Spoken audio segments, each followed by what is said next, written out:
Hello aspirants, स्वागत है आप सभी का टू द पॉइंट के ज्योग्राफी के सेशंस में। हमने पिछले चैप्टर में रिवर वाटर पोल्यूशन के बारे में बात किया हुआ था। आज के इस चैप्टर में हम एग्रीकल्चर के बारे में देखेंगे और स्पेसिफिकली इंडियन एग्रीकल्चर के बारे में। हमने ऑलरेडी एग्रीकल्चर के बारे में बहुत अच्छा खासा डिस्कस किया हुआ है, लेकिन चंद बेसिक टर्म्स एंड टर्मिनोलॉजीज जिसके बारे में आपको एक क्लियर आइडिया आ जाए, उसके बारे में जो है हम बेसिक टर्मिनोलॉजी को इस एग्रीकल्चर के चैप्टर में डिस्कस करेंगे, जानने की कोशिश करेंगे कि वो कौन से प्रॉब्लम्स हैं जो एग्रीकल्चर को जो है बहुत पूरी तरीके से प्ले कर रहे हैं और खासकर इंडिया को लेकर। ठीक है, चलिए आज का चैप्टर शुरू करते हैं। Let us first try to understand चंद बेसिक जो कॉन्सेप्ट्स हैं उनके बारे में, क्योंकि डायरेक्टली प्रीलिम्स में भी इनसे रिलेटेड क्वेश्चंस आ सकते हैं।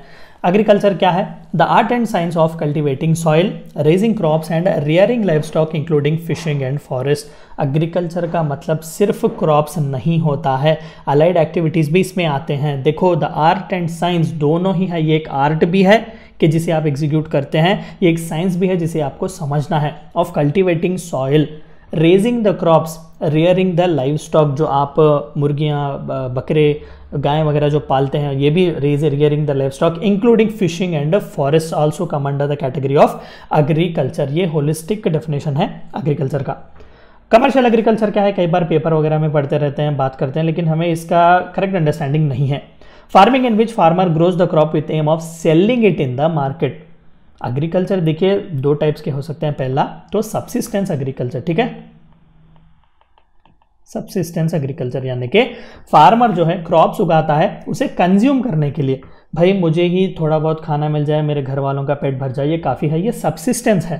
लेकिन कमर्शियल एग्रीकल्चर तब होता है जब फार्मर स्पेसिफिकली उस प्रोडक्ट को ले जाकर मार्केट में बेचने की कोशिश करता है और प्रॉफिट्स या फिर पैसा कमाने की कोशिश करता है। उसी को कमर्शियल एग्रीकल्चर कहते हैं। The sole purpose is to sell it in the market.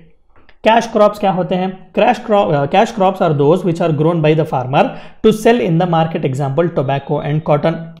रोज़मर्रा की ज़िंदगी में जो हम कंज्यूम करते हैं, राइस वगैरह, ये सभी जो है वो कैश क्रॉप्स के अंडर नहीं आते। ये स्पेसिफिकल गुड्स होते हैं जैसे कि टोबैको, कॉटन वगैरह। इसे फर्दर जो है वो ले जाकर प्रोसेस किया जाता है और भी दूसरे गुड्स बनाने के लिए, तो इन्हें कैश क्रॉप्स कहा जाता है। ड्राई लैंड फार्मिंग क्या है? ड्राई लैंड फार्मिंग और dry farming is adopted in scanty rainfall areas, जहां पर रेनफॉल बहुत ही कम होता है या फिर होता ही नहीं है। Such type of crops are grown which require less irrigation facilities. कुछ ऐसे क्रॉप्स और कैटेगरीज वहां पर उगाए जाते हैं जिन्हें ज्यादा इरीगेशन की फैसिलिटीज की जरूरत नहीं होती, तो उसे ड्राई फार्मिंग कहते हैं। And quite opposite to that is wetland farming. It is a type of farming which is practised in high rainfall and irrigated areas, example cultivation of jowar and bajra. ये दोनों ऐसे क्रॉप्स हैं हर हाल में आपको अच्छा खासा इरीगेशन चाहिए ही चाहिए। Again best example sugar cane के लिए भी अच्छा खासा इरीगेशन चाहिए, तो इसे वेटलैंड फार्मिंग कहते हैं। एक्सटेंसिव एग्रीकल्चर क्या होता है? Agriculture in which the agriculturist tries to get the greatest output by bringing more and more new land under the cultivation.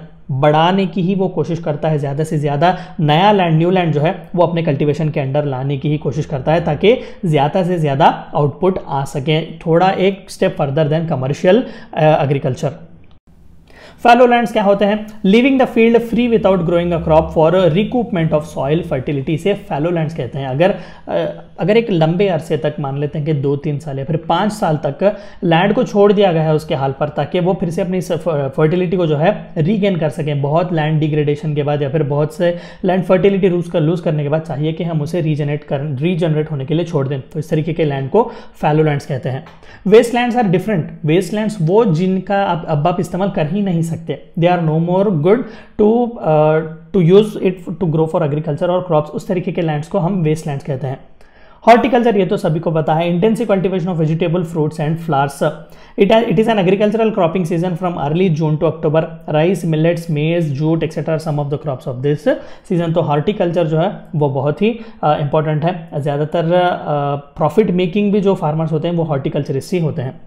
Multiple cropping pattern, when 2 or more than 2 crops are grown simultaneously on the same field। एक ही field में, मान लेते हैं कि 1 एकड़ की ज़मीन है, उसमें सिर्फ बाजरा नहीं, बाजरे के साथ साथ गेहूं भी उगाया जाता है, ठीक है। इसे मल्टीपल क्रॉपिंग कहते हैं। चाहे पैरेलल लाइंस में हो या फिर परपेंडिकुलर लाइंस में हो, एक स्पेसिंग के साथ जो है उन क्रॉप्स को उगाया जाता है। Agriculture, why is it the backbone of our economy? The very important crux of this video is that to discuss about it कि इंडिया में स्पेसिफिकली एग्रीकल्चर को क्यों बैकबोन कहा जाता है। देखिए, India is an agricultural economy where 58% of people depend on agriculture. ये number तो 72 के आसपास था when we got independence in 1947। अब कम हो चुका है, somewhere we are around 52% as of now, और 58% अप्रॉक्सीमेटली। तो इंडियन इकोनॉमी जो है वो अग्रेरियन इकोनॉमी है, क्योंकि majority of the population directly और indirectly agriculture and allied activities में डिपेंडेंट करते हैं। Net sown area still accounts for about 47% of the total cultivable area of India। ये भी अच्छा खासा ही अमाउंट है, अच्छा खासा टोटल कल्टिवेबल एरिया जो 47% तक है नेट सोन एरिया में। It accounts for about 35% of our national income.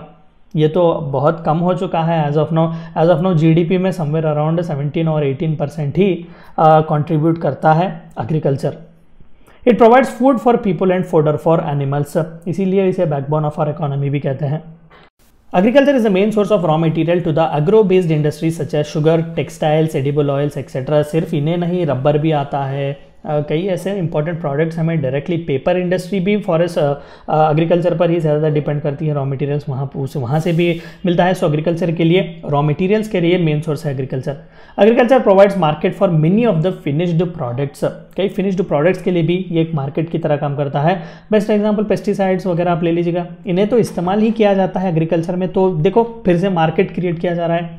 Foreign exchange is earn through export of agriculture based produce. Of course India जो है वो सेकेंड लार्जेस्ट एक्सपोर्टर है of rice in the world, first largest है in terms of jute. ठीक है, तो ये सभी प्रोडक्ट्स जब हम बाहर गांव में भेजते हैं तो जाहिर सी बात है कि एक्सचेंज जो है वो हमारा बढ़ता है, इनकम कंट्री के लिए भी आती है और फार्मर्स के लिए भी आती है। ठीक है, तो ये थी चंद बातें आपको जाननी थी एग्रीकल्चर के बारे में। Thank you for watching my video.